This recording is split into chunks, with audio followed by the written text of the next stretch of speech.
back to our rooms and I fell into a wine-induced coma. When I woke up, he was waiting for me in the kitchen with a cup of tea and a weird look on his face. I took the tea and he launched into a monologue about being in love with me. How he's always hoped something would happen between us and that he wants me to meet his mom. Sarah's eyes widened and her mouth hung open a little. It was the exact same reaction I'd had in the kitchen 2 days before. Her face contorted. "Fuck," she said slowly. I hadn't realised how much she could drag that word out. "That's what I thought. Think. Yes, I still think that." "So, I'm guessing you don't feel the same way?"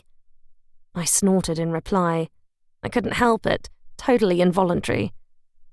"Alex?"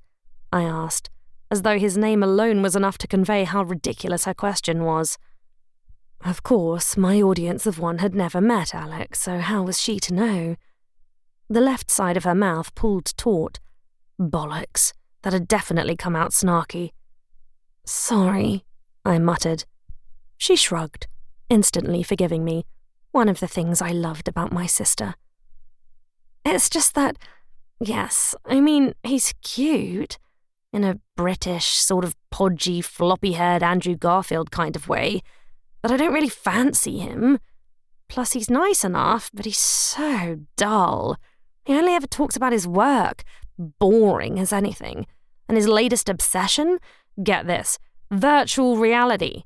He's even kitted out his room with a whole setup since you were here." "Oh wow, that sounds cool."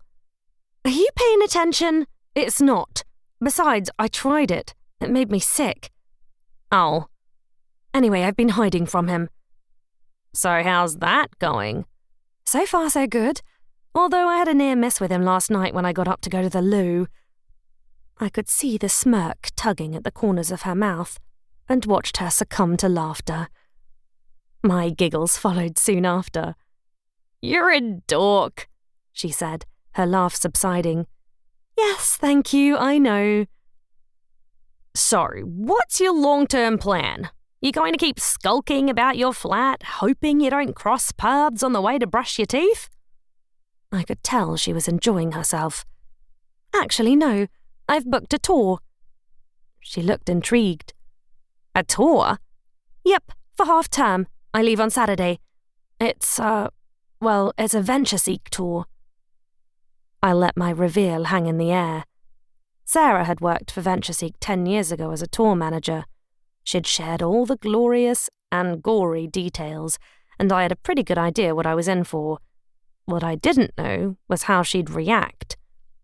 Apparently, it would be blinking at me, her mouth opening and closing like a goldfish out of water. "I'm sorry, what? You're going on a VentureSeek?" She used the tour company's name like a common noun. "Yes," I replied, sticking to my guns. I've never really understood that impression, by the way, and I'm an English teacher. But whatever metaphorical guns were, I was sticking to them. Besides, I'd just forked out 1,100 non-refundable pounds. Her brows furrowed.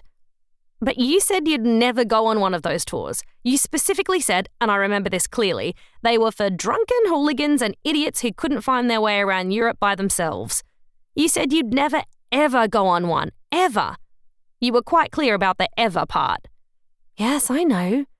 "So, what happened?" "I panicked," I answered, half resolute, half defensive. She was quiet for several moments, then shrugged. "Huh. Well, okay. So you leave Saturday?" "Yes." "And what tour is it? I mean, how long?"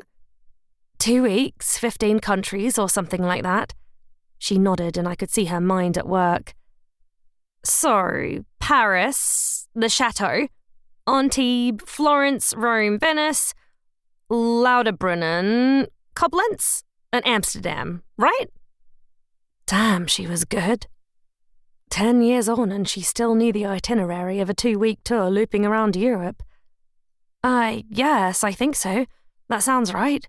She nodded again. "Cool. You're gonna want to pack a few things that won't be on your list." Big sister.